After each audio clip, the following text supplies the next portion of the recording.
Good morning, everybody. We're going to get started here in about 3 minutes.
All right, everybody, we're going to get started in about 1 minute as we wait for everybody else to join us. So just hang in there.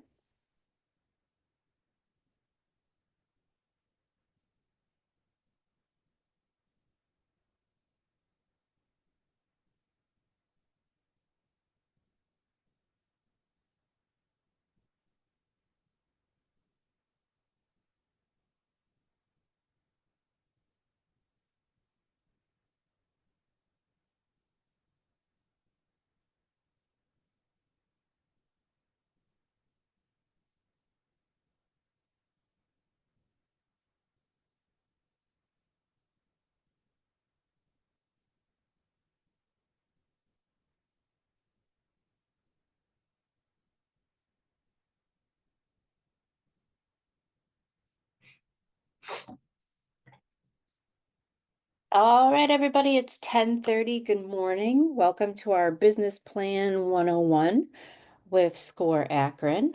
My name's Laura. I'm going to be here helping Al to answer any of the questions you type in. Um, Also, to let you know, you will receive a recording of this as well as the slides in an email later today from me as a reference for you. Um, that will come, I think, yeah, by 5 o'clock today. That should be arriving in your email. Al and I would ask that you go ahead and type your questions in the chat or the QA. You can raise your hand, and at the end, we can answer your questions if you raise your hand.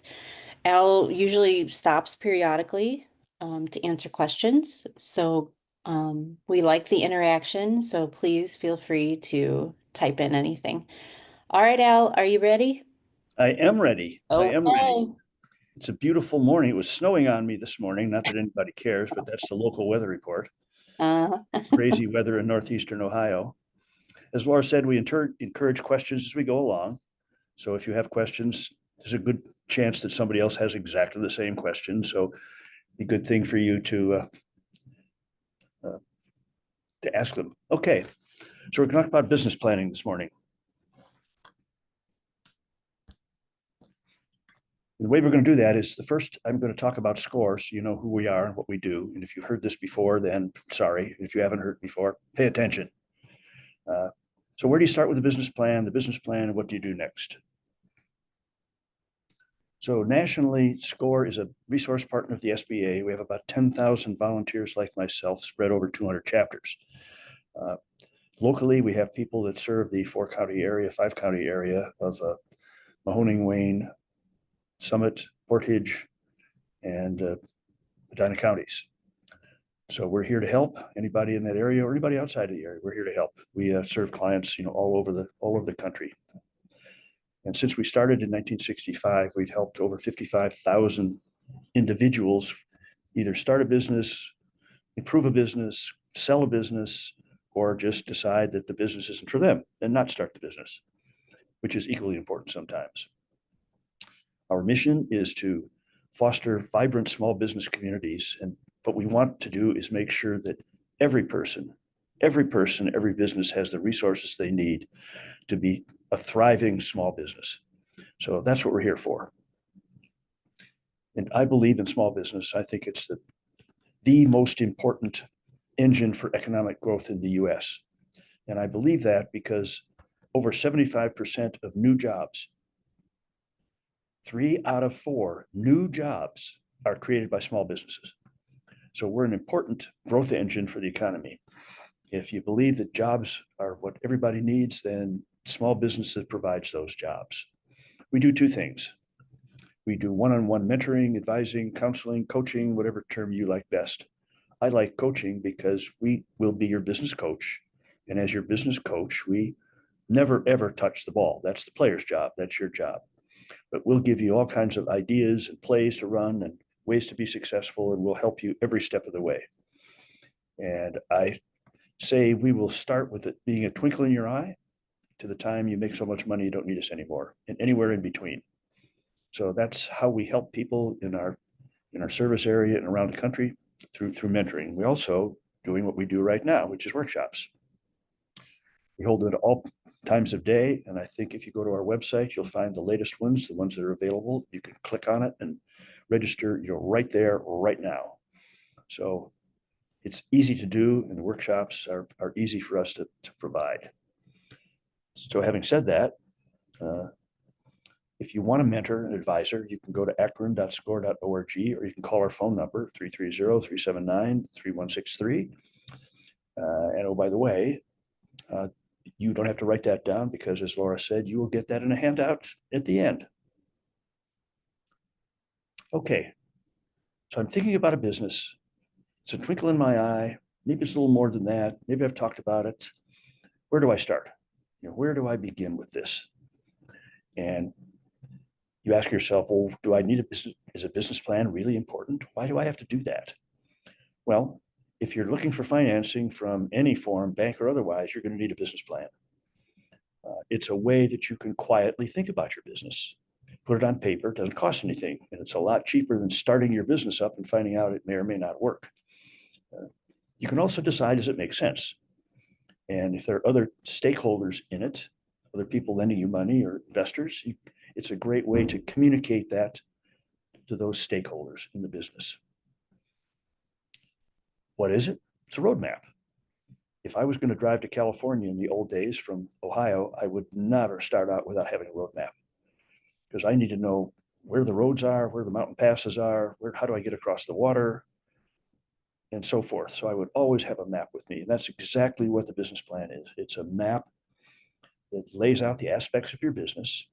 It shows you how to get from point A to point B, financially, operationally, and so forth. But point number 3 there, it needs to be tailored to your business. So every business is a little different. Every business has different needs. Please don't go use the SCORE template, because that's designed for heresy. It's designed for everybody. So it has something in the template for everybody. Well, if it doesn't apply to you, then why have it there? So work with a business advisor to tailor that business plan to what you want to do. And as you write it, you want to update it regularly. You'll change your mind on some things. And again, it's a lot easier, cheaper to plan it on paper than it is to actually try it in real life and hope it works. What do you do with it once you've got it? Well, identifies opportunities for your business or not. It may show you some obstacles to startup or growth. It helps you define how you're going to do it. And it looks at all elements of a successful business. It lets you make a very, very effective go decision. And it may not be financially, it may be for other reasons. So my favorite story is I had 4 sisters that were going to open a restaurant. And they're just about to ink the deal on the lease. And they came to SCORE and said, we think inking the deal on starting a restaurant. What do you guys think? We said, well, you have a business plan. Well, no, we don't. Well, maybe we should start thinking about it. So what we did in very simple form, back of the envelope, one page, created a business plan. Oh, and what I didn't tell you, they want the restaurant to be open only 3 days a week. So why do you want a restaurant? Well, we love to cook. We love to be in the kitchen. We laugh. We have fun. It's great. So we want to open a restaurant, kind of share that with other people. So when they put the 3 day a week business plan together, as you might expect, because you haven't seen a restaurant open 3 days a week, it didn't work. So it's a money loser. 3 days a week. Okay, what about four? So we ran the numbers for four. It still didn't work. We ran the numbers for five. You could argue that on some weeks it probably does, but maybe all year long it wouldn't do very well.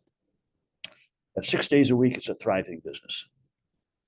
And the four sisters looked at each other and said, we like each other a lot, but not 6 days a week in the kitchen for 10 or 12 hours. So although the business plan was financially viable, it just didn't work for them. So it helps, again, decide if this business is right for you and under what conditions is it right for you and does it make any money. So that's really what you do with a business plan. So where do you start? In the quiet of your own mind, decide what it is you're doing. What are you starting or restarting if you're restarting a business that you've had for a while or not? And also define what you mean by success. What does success mean to you? Is it something you're going to sell to Amazon for $1 million? You're going to pass it on to your children? Is it just a side gig?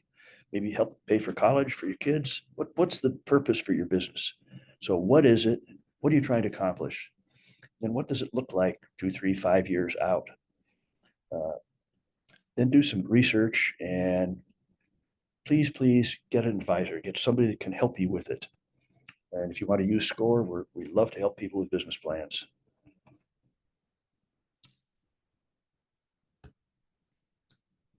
So I'm going to stop. Said that's a good place to start with questions. This is why you need a business plan. It's really for you and you alone, or a bank if you're going to ask for money, but it's to decide if this business is right for you.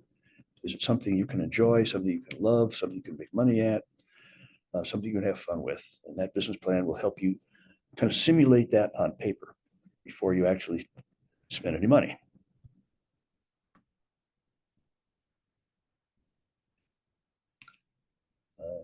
All right, I see we got a couple questions. Okay.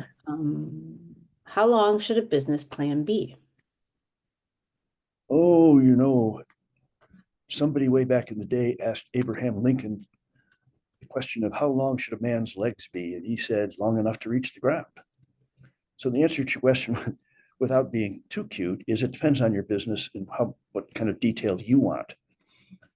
I have helped people with business plans that are no more than a page.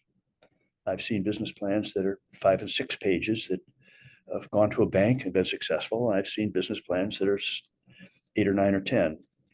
I think if you get beyond a dozen pages, you're not going to find anybody else going to read that, particularly a banker. So I recommend some number well less than 12, maybe 5 or 6 in some cases, maybe even 7 or 8, but just let's keep it short. Let's keep it sweet. Let's exactly to the point. Laura? Somebody asked you to go back a slide. Not sure what going back is going to mean here. Yeah, I don't know what was on the previous slide. Let's see. There's getting started. Oh, okay. Remember, these are going to be handed out to you, so you don't have to copy it down. I'll go back one more. It's really the go, no go decision that you're looking for. Is it something I want to do, can love to do, happy to do, want to do, passionate about doing, or not? And that business plan will help you simulate that on paper so you can see the aspects of it and decide what you want to do with it. Laura? Oh, let's see. When you say get an advisor, where else will we look besides SCORE? What is the job title? How much should we expect to pay for this service? The Small SBDC, Small Business Development Center, is another resource in this area. I think it's free. There are private organizations that will sell you that kind of service, and it depends on what you want and how much it costs. If it were me, I would find a free resource first, and if that free resource works, I'd use it. If it doesn't work, then I might consider paying for it. But generally speaking, either SCORE or SBDC, you're going to get the Small Business Development Center. You're going to get really good advice, and it's free. Let's see. Here's interesting. Is it normal for a landlord to ask for a business plan? I'm assuming with a lease of a property for a business. I would assume that too. It's not normal, but it's not unheard of. And the reason they would want to see it is because they want to make sure the business is viable. And as you've heard the statistics, a lot of businesses don't make it after a couple of years. And some don't even make it a year. So they want to be sure that it's a reasonably sound business plan. It's also, they might be just seeing if you've got one. And if you have one, that tells them something about who you are and how well you've planned this business. If you don't have one, then if I were a landlord, I'd be kind of suspicious if you don't have a business plan and you're a startup. Now, if you're ongoing business and moving to a different location, that's something different. But if you're a startup and I were a landlord, I might want to see some justification that you've thought about this business in a thoughtful way, and it's going to be a viable business. But it's not the norm. It's not the norm. All right. Is there a good template to follow? I've been down a rabbit hole on the internet and I'm looking for some guidance on where to find a good template, specifically for the financial illustrations on growth for 1 to 5 years. I'm going to burst your bubble because you're not going to find that. And I'm not surprised you ended up down the rabbit hole. Let me suggest that you go online, get yourself a SCORE advisor, and talk through your business. And then you and your advisor can decide what it is you need in that business plan. So you put in everything that you need and nothing that you don't. And I think that would be the most efficient and economical way for you to do that. Just get yourself an advisor. Laura? Should you tailor a business plan to customize based on the audience? So a business plan for a bank loan, would it be the same as a plan for an investor? No, it would not be. There are different requirements for that. The fundamentals would be the same. What is your business and how do you plan to make money and how are you going to market your business and what does the first year financial plan look like and the second year financial plan look like? But after that, there'd be different things in it depending on the purpose for it. So you want to customize it to the audience.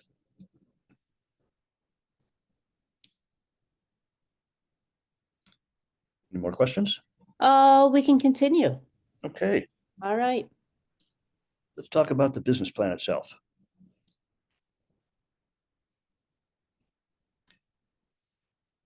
This is an example, you'll get it in the handout, of the contents of a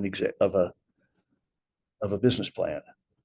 The executive summary is an important part of that because that's the first thing anybody's going to read. And if that captures their attention, then they may read further. If it doesn't capture that attention, then maybe you need to rethink your business plan. But again, you'll get this in the handout, so I'm not going to read it to you. As we talk about that executive summary, it's a very short and sweet thing.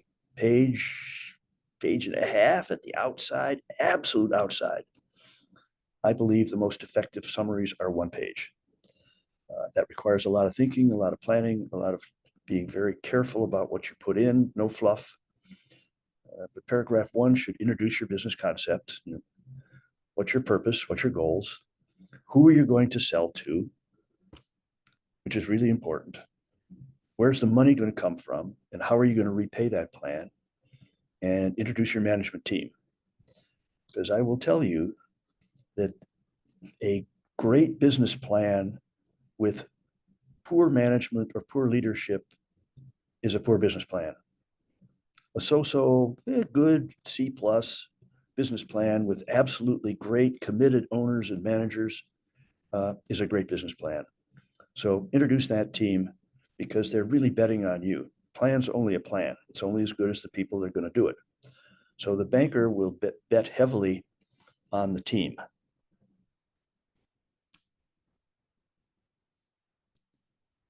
You should talk about the opportunity for this business. What's the mission? What's the vision?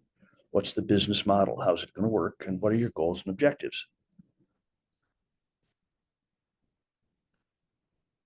Also, talking about the market environment. What am I selling into? What's my business concept? What's the industry like?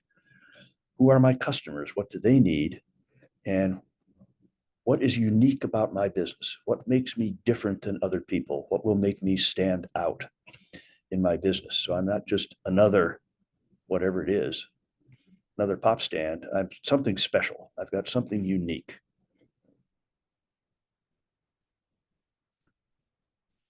Please, please, as you think about your business plan, do your research. Who are your customers? How big is the market? How do you reach them? What do they want and need? How do they behave? When you do that market research, again, that will be part of learning an awful lot about your customers and their buying habits and whether your business, again, is viable. And you're planning this on paper, so it doesn't cost you anything. A lot of ways to do that. The public libraries are absolutely fantastic sources for research. You'd be amazed at the amount of information they have at their fingertips, and the experienced researcher in the library is there to help. And we've had a couple of experiences with the libraries around the Akron area, and they're fantastic. So I would go to my local library and talk to the research person and tell them what you're looking for. They're a great source because they've got access to a lot of this information. As you research it, you may want to segment your customers, maybe by geographic area or by demographic or by who they are, lifestyle values. Are they big spenders? Do they drive big cars? They live in a gated community? And how do they buy? Is it brand loyalty or is it purely price? If it's purely price, that means you'll plan your business a little different than if they buy based on quality or delivery or something else. So get to know your customer. Again, this is inexpensive to do research rather than trying to find out in the marketplace after you've invested in the business. You should identify your approach for success. How are you going to go to market? And how are you going to market that to your customers? Is it going to be word of mouth? Is it going to be paper flyers? Is it going to be print media, radio advertising? What's it going to be? But the most important part of any marketing plan is who is the customer and what do they want and what do they need? Because any marketing plan has to start with the customer. If you start with the product and try to go outward, it's not going to work very well because you don't know what the customer wants. If you start with the customer and find out what the customer wants, then you can build your marketing and your product, your service to match what that customer needs. So any good marketing plan always starts with the customer. And the pros will use the term persona, which is that specific customer and everything about them. What can you tell me about that customer? Because that then becomes the basis for your marketing. So let me give you an example of Al's Bike Shop. Al's going to market to left-handed female bicycle riders, professional women, college educated between the ages of 25 and 45, own their own home, and are employed in some profession. That's pretty specific, you say. And what we would say is, yes, it is, because now you know an awful lot about that person. There's a good chance that that woman is riding for sport or exercise. So she wants a bike that probably is high quality. It's probably durable. It's probably comfortable. It's safe. It's a safe riding bike, and it's designed for a left-handed woman. So once you know that, your marketing message can talk to that bicycle rider about things that are important to her, like it's designed for a left-handed woman, like it's a safe bike, it's durable, it lasts a long time, you can ride for great distances, it's comfortable. So those are the things that become important, and you can build that into your marketing plan, but you can't build that in if you don't know who your customer is. Now, that doesn't mean you can't have more than one customer, but you always want to keep those two marketing messages separate. And if you don't keep them separate, you confuse your customer about who you really are. So let's take Val's Bike Shop again. If he's marketing to younger riders, say 25 to 45, he's pretty sure they're riding because they want to ride for exercise, sport, fast, hard, keep up with their bike club.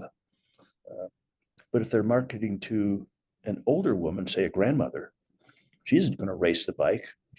She doesn't care about riding long distances. She certainly cares about comfort, but she wants to be able to keep up with her grandchildren. So she's riding for a very different reason. She's riding to keep up with her grandchildren.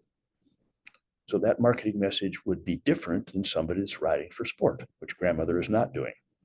If you mix those two up in your marketing message, in your marketing program, then nobody knows who you are. So just think about the separation of those as you develop your marketing plan. Then we come to the marketing mix, which includes the four P's, which is product, pricing, promotion, and place. So let's take each one of those in turn. The product, you always want to talk about from the customer's point of view. Why does the customer buy it?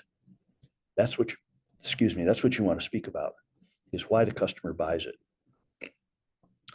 Because nobody, pay attention, nobody buys a product because they want that product or service. They buy it for what will do for them. So let's take my watch here. I don't buy a watch because I want to watch. I buy a watch because I want to know what time it is.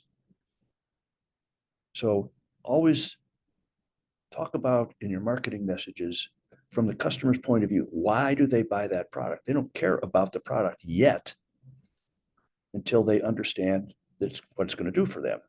So my watch, I'm not going to tell you it's got 3 hands on it. It has a second hand. It keeps the date. I want to know that it's accurate, it's durable, it's waterproof. So if I take it in the shower by accident, and it's self-winding, so it's maintenance free. Ooh, now I'm interested in the watch. Now I'm interested in learning more about it. But if it isn't durable, if it's not waterproof, shock resistant, if it isn't maintenance free, pretty much, and accurate, why do I want it? Who wants to buy a watch that's inaccurate? So you want to talk about things from the customer's point of view in your marketing message. In the second P is price. Price is really important part of your marketing strategy. Oh, by the way, price is a marketing strategy. It's part of your strategy. It's not a financial function. It's not done by the bean counters. It's done by the marketing people. Pricing is an important part of your marketing strategy. The things that go with it. We have a whole webinar on pricing, but I'm going to give you a taste of it right now. And the way this goes is every market looks just like this. It's a pyramid. And up at the top, the very tip is the most expensive product in that market, but the fewest number of customers. Because we have price going up and down and number of potential customers left and right. At the bottom of the pyramid, you have the lowest possible price, but you have the most number of customers. So take the car market.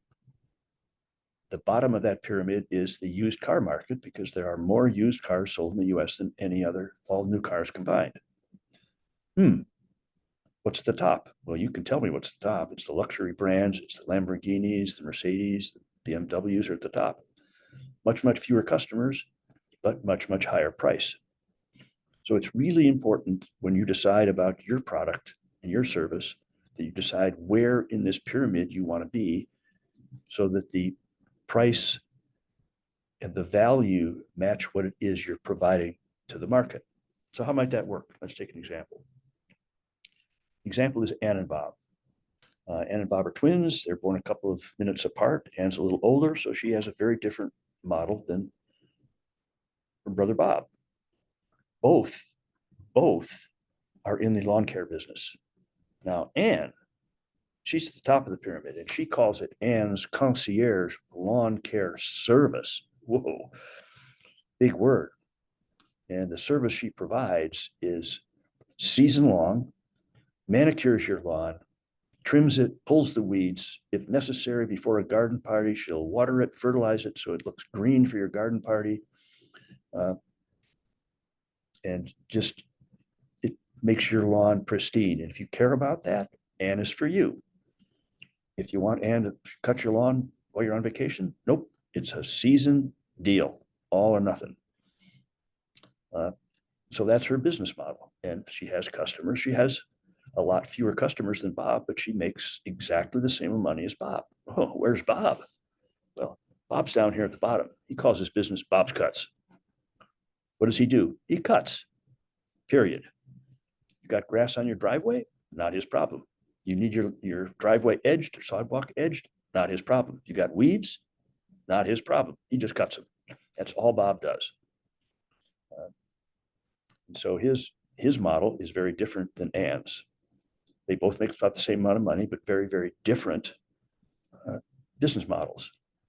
And if you look at retail, you'll find the big box stores sell at a lower price. They have lots and lots of customers, but they don't compete with the higher prices. So, for example, when I watch tennis shoes for my boys, I want the cheapest tennis shoe I could find. So I'm going to go to a Walmart or a Kmart or a discount place to buy cheap sneakers for my boys.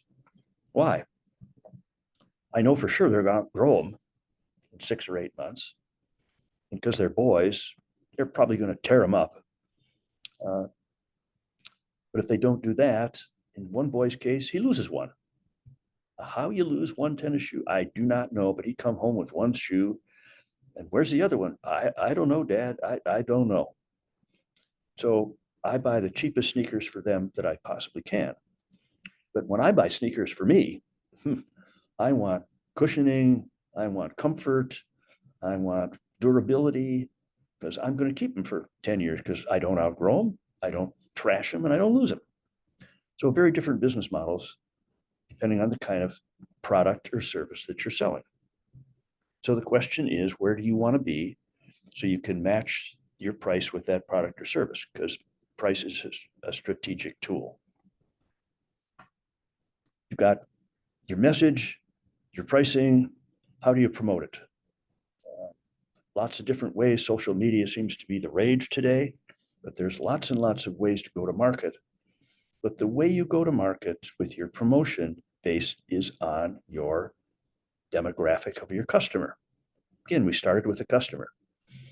So for example, my left-handed bicycle riders, if there happened to be a magazine specifically targeted to left-handed female bicycle riders between the ages of 25 and 45, that's where I want to advertise. Unfortunately, there isn't, so I have to find other ways to do it. But again, I have to make sure that that's where this persona, this person that I'm marketing to, that's where they get their information.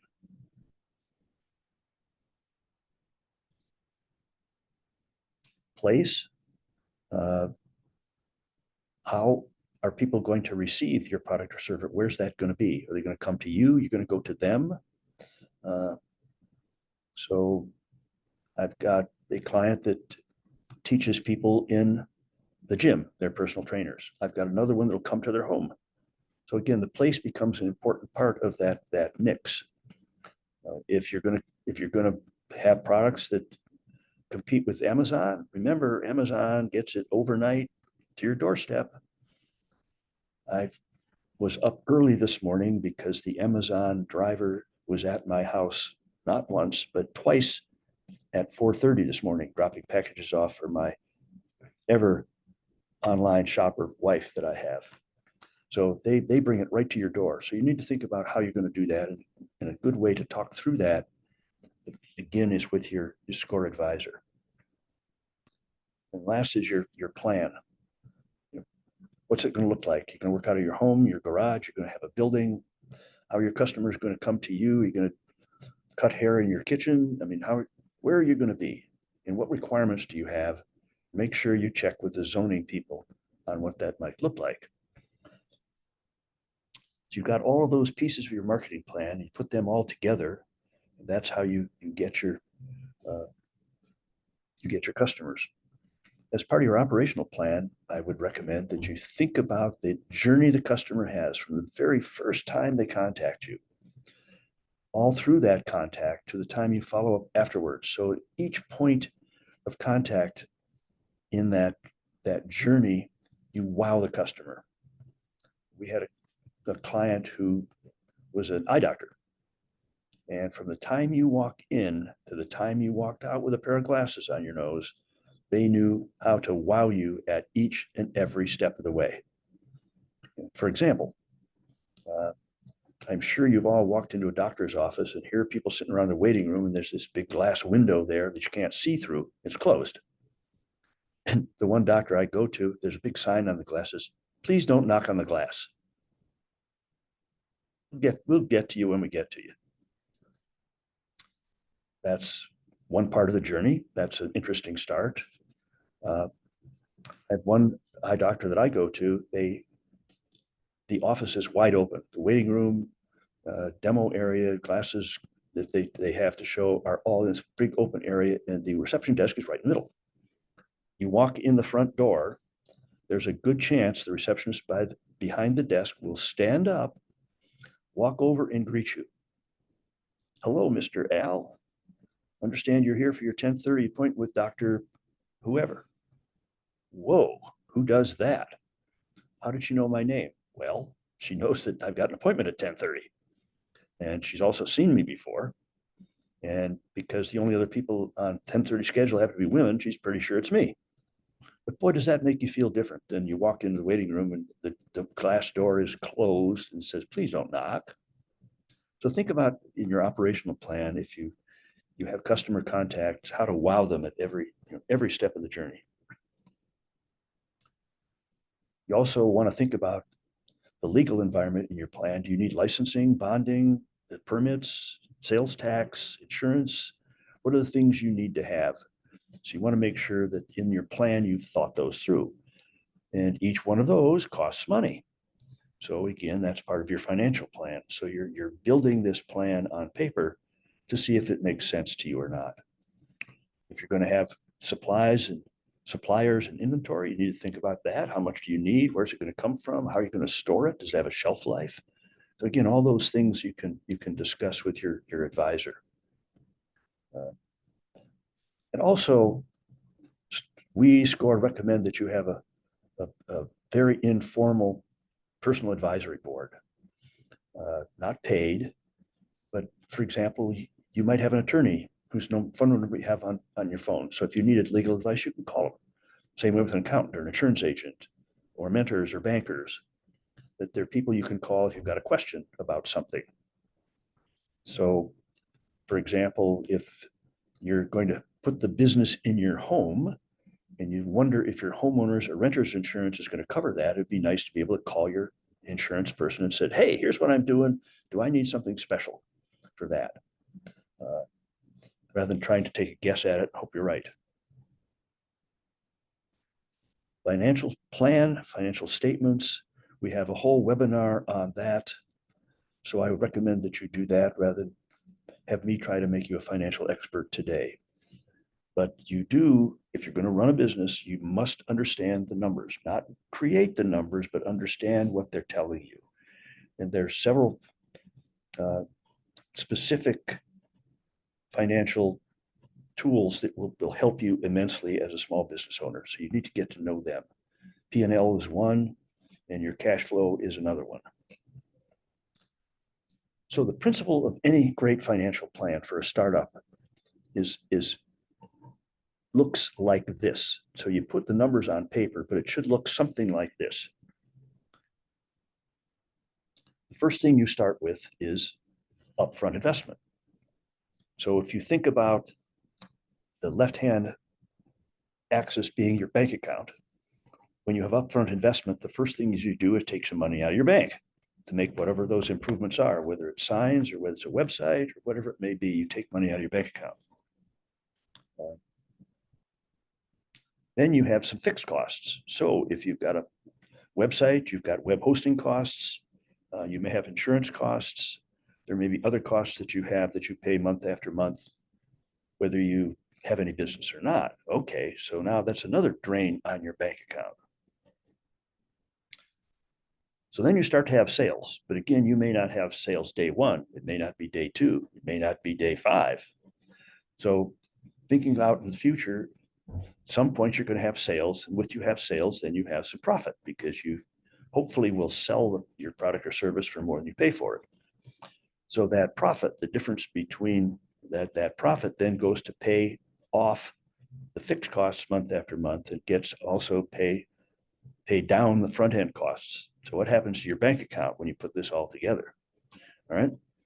So you have no sales. So you start from your initial costs and you go down, down, down because the fixed costs eventually get some sales.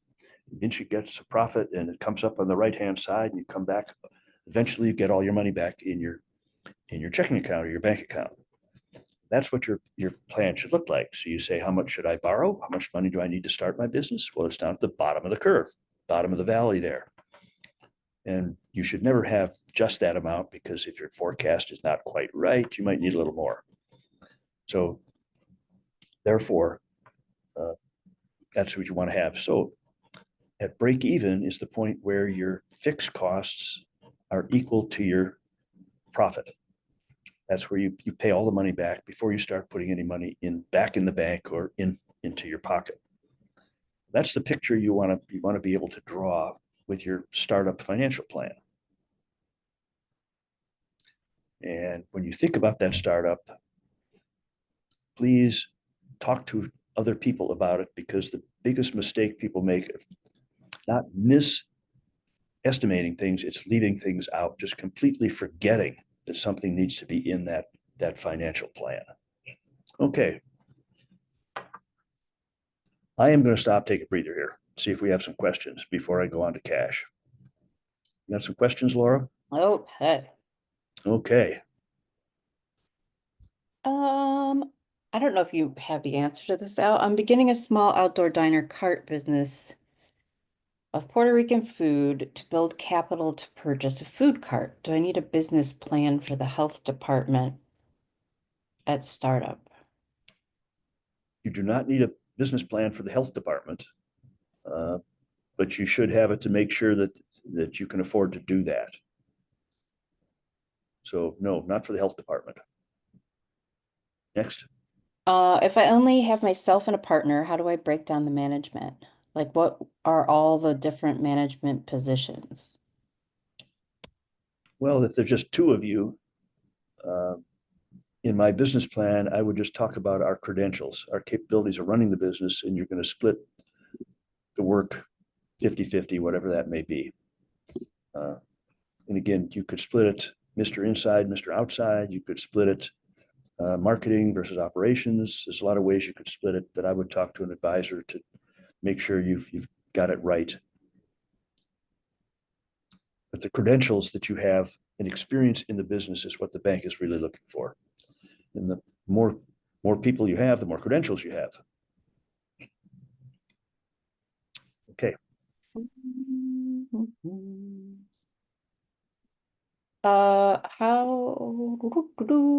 Oh my goodness. Okay. How can we determine our wider market? We see who our demographic is via social media, but how do we find out our wider audience? How do you find your wider audience? You should look at your product or service and decide who your customers are likely to be. But I would again start small, not spend a lot of money on marketing to people that you aren't sure they're going to buy your product yet. Ding. Can ChatGPT be an advisor?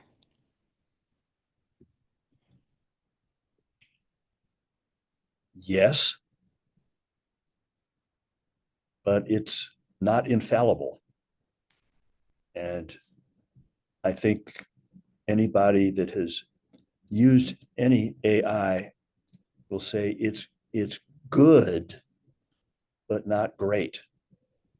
So I would be very careful of being your sole advisor. I would want some human being in there because human beings will find flaws that ChatGPT will not, or any AI will not. Is the professional advisory board something that needs to be formalized with each member, or is it a de facto type deal? De facto. My lawyer knows that I can call him anytime, but he doesn't know he's part of my advisory board. Let's see. Is it wise to allow a potential client to be an investor? Do we pay investors back?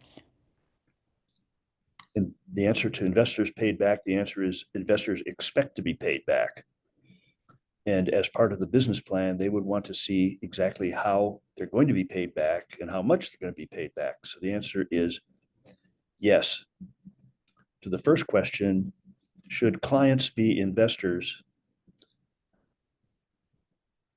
I won't say no, but you set yourself up for a conflict of interest because investors will believe they have a say in your business because they invested in it. And whether it's a formal vote or an informal vote, investors will believe they have something to say about your business. So do you want your customers having access to your pricing and your costs? Because investors, they have the right to that. I doubt it, because that gives them information that other customers don't have. And I certainly wouldn't want an investor telling me how to price my product or service.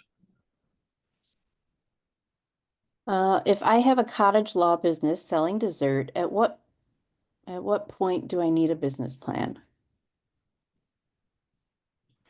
Uh, the sooner you have a business plan, the better off you're going to be. If you wait 10 years, you really don't need one after 10 years. But if you're not in business in 10 years, you might wish you had one. All right, and actually Nathan brings up a good point here. The Columbus Library has a ton of digital research tools for business. This is a great resource for demographics, planning, management, and SBA specific things. And Nathan, we just went, for all of you that live in Ohio, the Hudson Library also has these types of resources that aren't available at every library. It was quite amazing. We were just there last week as a chapter and we learned so much. Um, the info is there and it's free to use. Yeah, so Nathan, all you need is a library card number. And at Hudson, you can be a resident of the state of Ohio. You don't have to be a resident of Hudson. So it's pretty amazing. Absolutely agree. Oh, I'm over here one more and then we'll keep going. How do I convince the investor or bank that I am capable, although my degree or credentials do not show anything business related, say a nursing degree?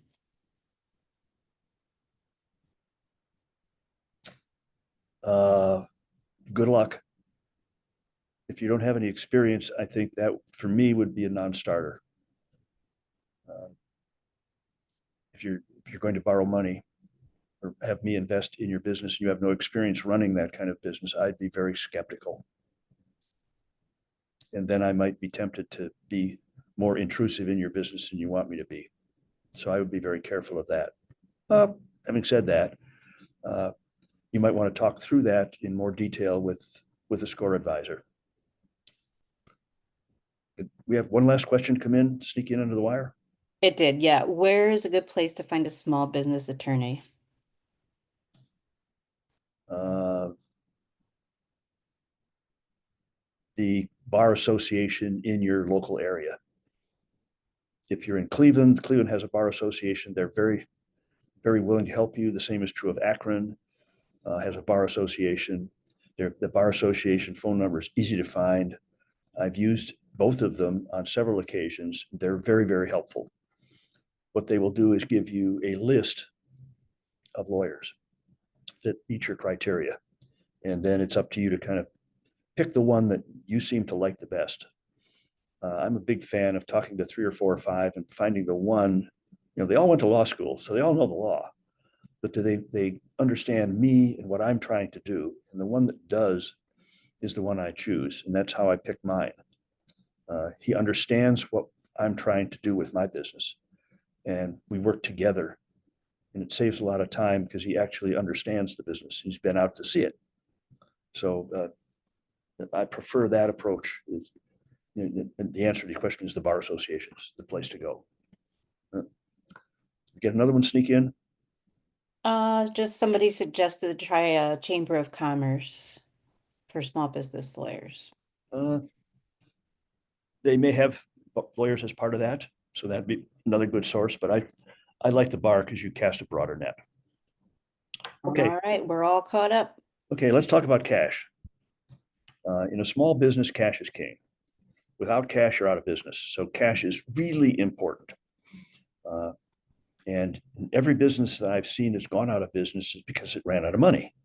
There are a lot of reasons it runs out of money, but they should have seen it coming. So if you see it coming, you should be able to fix it. If you don't see it coming because you weren't looking, shame on you. So what do you do next? First, identify where you're strong, where you need help, what's your mission and vision. Go to the businessohio.gov, start your business plan, and then meet with a SCORE advisor. And just talk through it with them. And you say, when should I come? The sooner it's better. I'd rather you bring a 20% business plan to me and we can refine it rather than one that you think is done and it's not. We got to go back and redo some of it. I had an individual said, I'm trying to get some money to buy a couple of businesses and I've got a business plan. Would you look at it? I said, sure, I'd be happy to.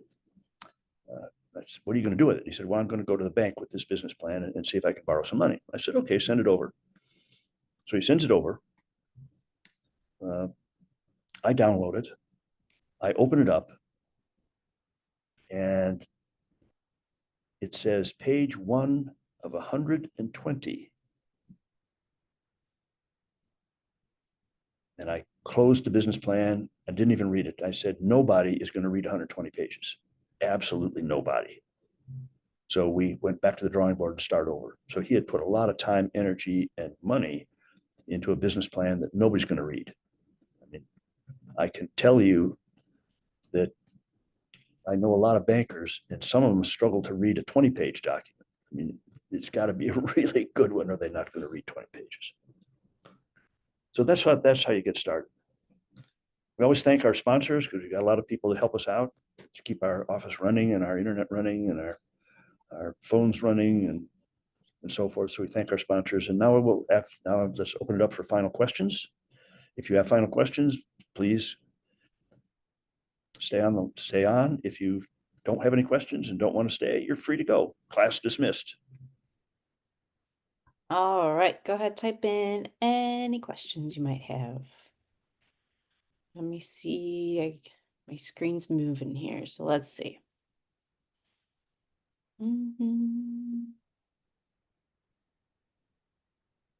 Okay, so about keeping pages short, can we add more than one chart on a page to make it shorter? No. Let's say you've got a 20-page document, it's in 12-point type. So let's take those 20 pages and move it down to 8-point type. Now it fits on 10 pages. No, because it's the same amount of reading. So please don't do that.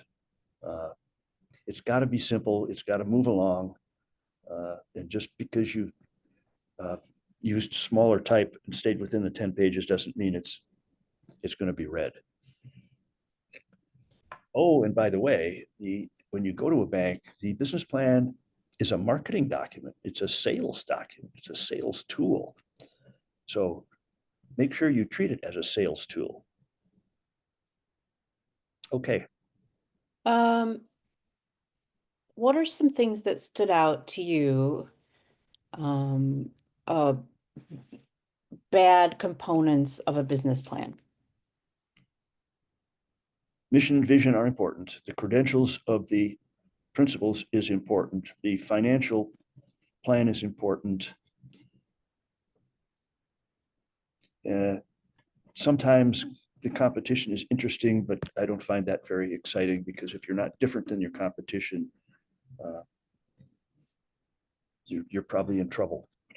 So I think those are critical elements. Does the banker has two questions? Well, maybe really only one. Get my money back. The second thing is this the team or the person that's going to give me my money back? And if you can answer those questions with yes, then you'll probably get your loan. If the answer to either one is no, then pack it up. If someone has completed their business plan, what mindset or key focus areas would you advise them to adopt as they move forward into execution? Focus on your financial plan. Are you receiving customers when you expected to? Are your costs the same as you projected them to be? And if your cost and your sales, and then is your profit what you expect it to be? And if all those three are true, then you're probably in good shape. If one of them's not, then you need to look at it really hard and find out how to revise your business plan to make it work. Hey, how many pages are good to have then for the business plan? As many as it takes, but never more than 12. And somewhere between 6 and 8 is a really, really good number, including your charts. And do you think there's a difference on the length of a business plan for a nonprofit? Nope. Okay. A not-for-profit is a tax status. It's not a business model.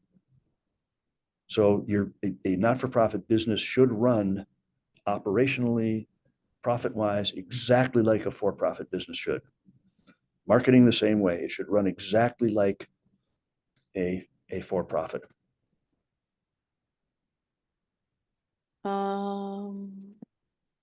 How do you show your assumptions clearly when you chart out a financial projection? Write them out. Here are the following assumptions are A, B, C, D, 1, 2, 3, 4. Just lay them out. You're assuming a market size. You're assuming a sales cycle of this many hours, days, weeks. Just lay them all out, because then you can test those assumptions as you refine your business plan. Is how the money will be spent important related to capital that is raised? Oh, very important. Nobody is going to give you any money for capital if they don't know how it's going to be spent. And they will want to see how it's going to be spent. And that is true of both for-profit and not-for-profit. If you're for-profit, they want to know how you're going to take that money and turn it into profit. And a not-for-profit, they want to know what that's going to do for the business, for the community at large. So they want to know, investors or donors want to know what you can do with the money. All right, you mentioned credentials. I have my MBA and I'm seeking to start my own HR consulting firm, but I'm wondering if I should invest in certifications or credentials to further boost my credibility. Would you say that's something I should invest in prior to crafting my plan? If you're straight out of school with no experience, you're going to have difficulty marketing your services. Additional certification may, in some cases, if people think it's important or understand what that certification is, may value it. But with no real world experience, I think that's going to be a tough sell for you.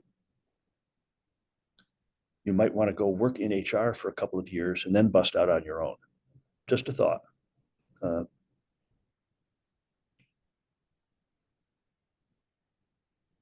She said I do have experience in the field. Okay, then make sure that the certification you get is important to your client, because some clients care, some clients don't. Some organizations that are in construction want you to be a certified project manager and get your PMP. Others don't care. It's not important to them. So before you spend money, I would come back to the demographic of who is your client, who's the persona of your client, and do they care about those certifications?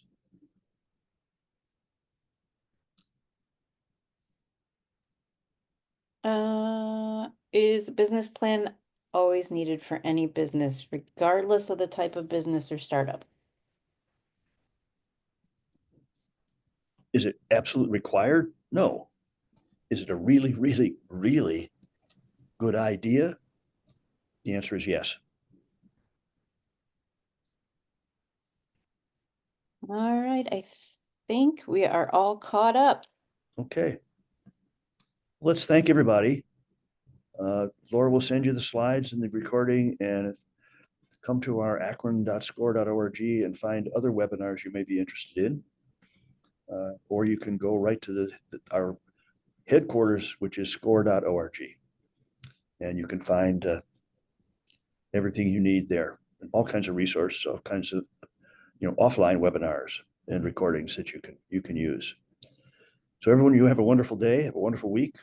It's almost hump day, the end of hump day or the beginning of hump day. So take It's care, hard to keep everybody. track this week. All right, everybody. Thanks for joining us. Bye-bye. Bye.